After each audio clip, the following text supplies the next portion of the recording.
रोजगार क्लासेज में आप सभी का स्वागत है। और आज का हमारा जो डिस्कशन का टॉपिक है वो है Bihar budget. Bihar budget 2022-23 budget section से हर साल 3 से 4 क्वेश्चन, चाहे वो बीपीएससी का एग्जाम हो या फिर वनडे एग्जाम, जैसे अभी सचिवालय का भी एग्जाम होने वाला है बिहार में, तो इसके लिए हर साल पूछे जाते हैं ऐसे क्वेश्चन और आगे भी पूछे जाएंगे। तो इसको आप ध्यानपूर्वक पढ़ेंगे और आइए फिर हम आगे इसको टॉपिक को शुरू करते हैं। तो पहला है, पूछा जाता है कि जो राज्य में बजट पेश करने का, यानी इसको बजट को संविधान में बजट के नाम से नहीं जाना जाता है, संविधान में इसको लिखा गया है एनुअल फाइनेंशियल स्टेटमेंट, इसको इंग्लिश में बोलते हैं। तो उसमें किस आर्टिकल में वो है, मतलब कि इसको रखा गया है, तो इसको रखा गया है आर्टिकल 202 में। राज्य बजट जो है वो 202 में बजट पेश करने का वो रखा गया है। और जो केंद्र का होता है यानी संघीय बजट जो होता है उसको 112 में रखा गया है, आर्टिकल 112 में रखा गया है, उसको बोलते हैं एनुअल फाइनेंशियल स्टेटमेंट। ठीक है, अगला आपका इसमें देखते हैं कि जो बिहार का बजट है, पहले तो ये पूछा जाएगा कि किसने पेश किया था, वित्त मंत्री कौन थे। तो बिहार का बजट जो पेश किए थे उनका नाम है श्री तारकिशोर प्रसाद। ये भी पूछा जाएगा आपसे कि किस डेट को ये पेश किया गया था, क्योंकि बिहार में फैक्चुअल क्वेश्चन बनते हैं काफ़ी, चाहे वो बीपीएससी का एग्जाम हो या फिर वनडे एग्जाम हो। तो ये पेश किया गया था 28 फरवरी 2022 को। आपको डेट याद रखनी है 28 फरवरी 2022, आपको डेट याद रखनी है 28 फरवरी 2022। फिर देखिए, ये भी आपसे पूछा जाएगा कि ये राज्य का कौन सा कितने नंबर का बजट था। तो ये राज्य का 15वां बजट था, और जो तारकिशोर प्रसाद राज्य का ये 15वां बजट था, और जो तारकिशोर प्रसाद जी हैं इनका ये कार्यकाल का दूसरा बजट था। अगला है कि वर्ष 2022-23 का बजट कुल कितना आकार था। तो वर्ष 2022-23 का जो आकार था वो था 2,37,691.19 करोड़। आपको ये फिगर एग्जैक्ट याद रखना है, क्योंकि आपके क्वेश्चन में सीधे बिल्कुल एग्जैक्ट फिगर आएगा। तो आपको याद रखनी कैसे, 2,37,691.19 करोड़ रुपये का था। ठीक है, अब ये भी पूछा जाता है कि पिछले साल के बजट से कितना ज़्यादा था। तो पिछले साल के बजट से कितना ज़्यादा था, तो 19,388.49 करोड़ पिछले साल के बजट से ज़्यादा था। ये भी कंपैरिजन के लिए पूछ सकता है कि पिछले साल का बजट कितना था। तो 2021-22 का जो बजट था वो था 2,18,302.70 करोड़। ठीक है, आपको ये फिगर याद रखने हैं अच्छे से। अगला पॉइंट है कि बिहार की अर्थव्यवस्था में कितने प्रतिशत की वृद्धि दर्ज की गई। आपका बिल्कुल हूबहू ऐसे क्वेश्चन आने वाला है कि बिहार की अर्थव्यवस्था में कितने प्रतिशत की वृद्धि दर्ज की गई। तो आपका कितना है, 2.5%, 2.5% की वृद्धि दर्ज की गई। अगला पॉइंट है कि बिहार 2022-23 में, यानी 2022-23 में बिहार का विकास दर कितना रहा, विकास दर कितना अनुमान था। 2022-23 में विकास दर कितना अनुमानित था, तो वो था 9.7%, 9.7% था। इसी में पूछा जाता है, अगला पॉइंट ये भी है कि राजकोषीय घाटा कितना रहने का अनुमान है। 2022-23 में राजकोषीय घाटा कितना रहने का अनुमान है, तो वह 3.4%। तो ये सारे पॉइंट्स आपको याद रखने हैं। इसी क्रम में आगे बढ़ते हैं। तो देखिए, ये भी पूछा जाएगा कि बिहार बजट कितने सूत्र पे आधारित था, यानी कितने पिलर्स पे आधारित था।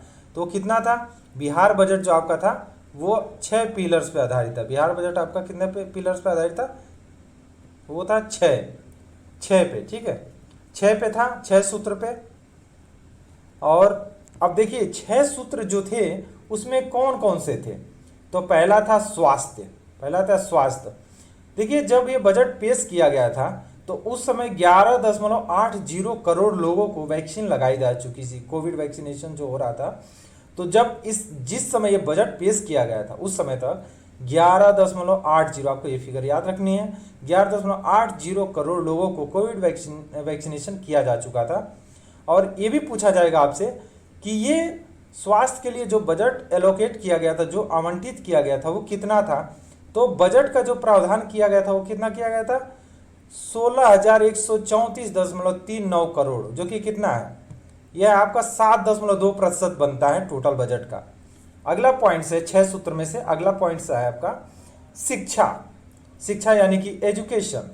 तो एजुकेशन पे आपको एक चीज याद रखनी है, आपको अच्छे से याद रखनी है ये चीज कि शिक्षा पे सबसे ज्यादा बजट आवंटित किया गया था। कितना किया गया था? तो 39,191.87 करोड़, जो कि कुल बजट का लगभग 16.5% बनता है। तो आपको ये 39,191.87 करोड़ भी याद रखना है, और ये टोटल बजट का कितना करोड़ प्रतिशत है वो भी याद रखना है, जो कि है 16.5%। अगला पॉइंट से 6 सूत्र में से अगला तीसरा नंबर का पॉइंट क्या है? उद्योग एवं उद्योग में निवेश। उद्योग एवं उद्योग में निवेश, तो 151 एथेनॉल उत्पादन उद्योग स्थापित किए जाएंगे। बजट में ऐसा प्रावधान है कि 151 एथेनॉल उत्पादन उद्योग स्थापित किए जाएंगे। अगला है कृषि एवं संबंधित क्षेत्र, एग्रीकल्चर एवं अलाइड सेक्टर। तो कितना है? तो ये है आपका 7,712.30 करोड़, जो कि टोटल एलोकेशन का 3.5% है। अगला पॉइंट है कि आधारभूत संरचना ग्रामीण एवं शहरी के लिए कितना आवंटित है? तो ये है 29,749.64 करोड़। और छठा पॉइंट है कि कल्याण विभिन्न वर्गों का, यानी कि विभिन्न वर्ग जैसे हैंडीकैप्ड हो गया, पेंशन, विधवा पेंशन हो गया, बुजुर्ग वाला जो होता है वृद्धा पेंशन, ये हो गया, उसके लिए कितना आवंटित है? तो उसके लिए 12,375.07 करोड़ आवंटित है। आइए अगले स्लाइड में चलते हैं। अगला है कि ये भी आपसे पूछा जाता है कि बिहार के 7 निश्चय कौन है? बिहार के विकास के लिए 7 निश्चय कौन है?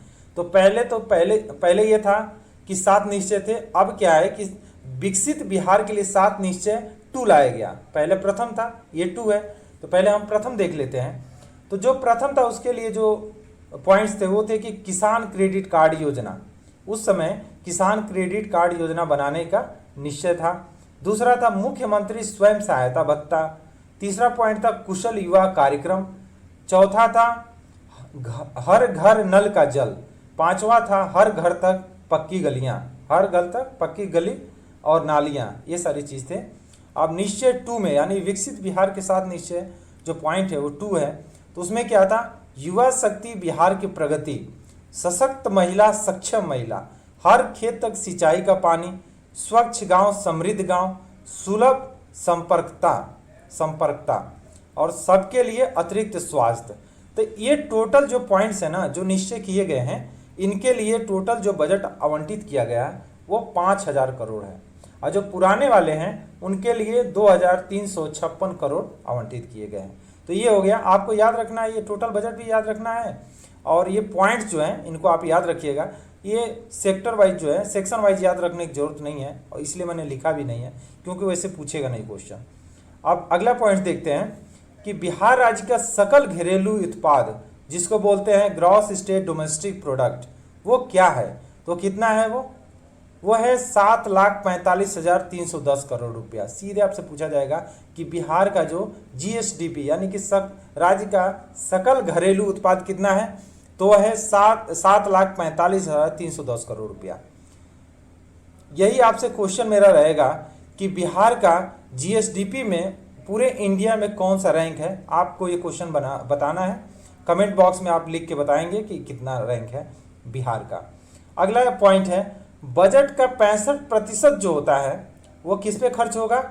बजट का 65% जो पैसा है वो खर्चा किया जाएगा सामाजिक क्षेत्र में, यानी कि सोशल फील्ड में, उसको डेवलपमेंट के लिए जो चीज़ें हैं उसके लिए काम किया जाएगा 65% खर्चा करके।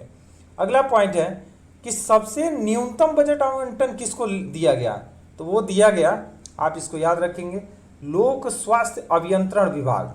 लोक स्वास्थ्य अभियंत्रण विभाग को मात्र 1.95% आवंटन किया गया। ये बनता है करोड़ में कितना? 1947.65 करोड़। 1947.65 करोड़ बनता है। अगला पॉइंट है कि वित्तीय वर्ष 2022-23 में बिहार सरकार को सर्वाधिक आय कहां से प्राप्त हुई? ये क्वेश्चन बनता है। तो वित्तीय वर्ष 2022-23 में बिहार सरकार को सर्वाधिक आय प्राप्त हुई कहाँ से? तो केंद्रीय करों में राज्य का हिस्सा, जैसे टोटल जो कर का कलेक्शन होता है तो केंद्र के पास जाता है, फिर केंद्र सरकार क्या होता है कि जो डिसाइड करती है, कमेटी है, बॉडी है उनकी, वो डिसाइड करती है कि फाइनेंशियल जो डिपार्टमेंट है वो डिसाइड करता है कि कितना किसको आवंटित करना है, तो उसमें केंद्रीय करों में राज्य का जो हिस्सा है उसी से बिहार को सबसे ज़्यादा कर मतलब वो सर्वाधिक आय प्राप्त हुआ। अगला पॉइंट है कि बजट आने तक कितने लाख घरों में नल का जल पहुंचाया जा चुका था? तो वो कितना है आपको याद रखनी, 28 लाख घरों में बजट आने तक 2022-23 का जो बजट आया है यह आने तक 28 लाख घरों में नल का जल पहुंचाया जा चुका था। अगला क्वेश्चन है, अगला पॉइंट है कि एथेनॉल उत्पादन के लिए आपसे पूछा जाएगा कि एथेनॉल उत्पादन के लिए बिहार में कितनी फैक्ट्रियां लगाई जाएंगी? तो वह है 151 फैक्ट्रियां लगाई जाएंगी और अनुमानित लागत इस पे कितना आएगा? तो वह आएगा 30,382 करोड़ रुपया, 30,382 करोड़ रुपया। अगले स्लाइड में चलते हैं। हर जिले में मेगा स्किल सेंटर बनाने का प्रावधान है, जो कि प्रथम चरण में कहाँ बनाया जाएगा? पटना, नालंदा, दरभंगा। हर जिले में मेगा स्किल सेंटर बनाया जाएगा स्किल डेवलपमेंट के लिए। तो पहले चरण में जो है किसको रखा गया? पटना को, नालंदा को और दरभंगा को रखा गया है। और इसी क्रम में आगे देखते हैं कि बिहार में खेल विश्वविद्यालय की स्थापना करने की भी स्वीकृति मिल गई। ये क्वेश्चन भी आपसे पूछा जाएगा कि बिहार खेल विश्वविद्यालय की स्थापना की स्वीकृति मिल गई है, ये आपसे पूछा जाएगा। ठीक है। अगला पॉइंट है कि सशक्त महिला, सक्षम महिला के तहत अविवाहित महिलाओं को कितना अमाउंट दिया जाएगा, कितनी राशि प्रदान की जाएगी? तो आपसे देखिए क्वेश्चन है, इस टाइप के क्वेश्चन अक्सर ही पूछे जाते हैं एग्जाम में। तो आपको याद रखना है कि जो अविवाहित महिला रहेगी और इंटर उत्तीर्ण करेगी तो उसको 25,000 रुपये मिलेंगे। और जो महिला स्नातक उत्तीर्ण करेगी, अविवाहित देखिए याद रखना चाहिए, अविवाहित स्नातक उत्तीर्ण करेगी तो उसको कितना मिलेंगे? 50,000 रुपये आर्थिक सहायता दी जाएगी ताकि वो अपनी आगे की पढ़ाई कर सके। ये प्रोत्साहन राशि भी इसको बोलते हैं, आर्थिक सहायता को। अगला पॉइंट है किसानों की आय बढ़ाने के लिए कृषि निर्यात निर्माण किया जाएगा। किसान जो है, सरकार बहुत जोर शोर से इस पे काम कर रही है, किसानों की आय दुगनी की जाए। तो किसानों की आय बढ़ाने के लिए बिहार भी अपने तरफ से पूरा कोशिश करेगा और क्या करेगा? कृषि निर्यात निर्माण करेगा ताकि जो किसान अपनी उपज पैदा करेंगे उसको ज़्यादा से ज़्यादा निर्यात किया जा सके, जिससे उनकी आय बढ़ सके। इसी क्रम में अगला पॉइंट है वित्तीय वर्ष 2022-23 में कितने औद्योगिक पार्क स्थापित किए जाएंगे? तो वो कितने हैं? 7 औद्योगिक पार्क विकसित करने का टारगेट है किसका? बिहार सरकार का। इसके साथ ही ये सेशन कंप्लीट होता है। और आपसे मैंने एक क्वेश्चन पूछा था कि पहले तो आपको ये बतानी है हमें कि बिहार का रैंक कितना है जीएसडीपी में। और ये देखिए कि यहाँ शब्द आया है, ठीक है, जीएसडीपी, ठीक है, बिहार राज्य का सकल घरेलू उत्पाद। तो हम अगली कक्षा में जब इकोनॉमी की क्लास लगाएंगे तो उसमें हम जीएसडीपी क्या होता है, जीडीपी क्या होता है, जीएनपी क्या होता है, एनएनपी क्या होता है, इन सभी टॉपिक्स पे बात करेंगे। अगर जो आपको मेरा डिस्कशन अच्छा लगा हो और आप चैनल पे नए हैं तो आप इसको सब्सक्राइब कीजिए, लाइक कीजिए और शेयर कीजिए। ज़्यादा से ज़्यादा हमें हौसला अफजाई करें। Thank you so much.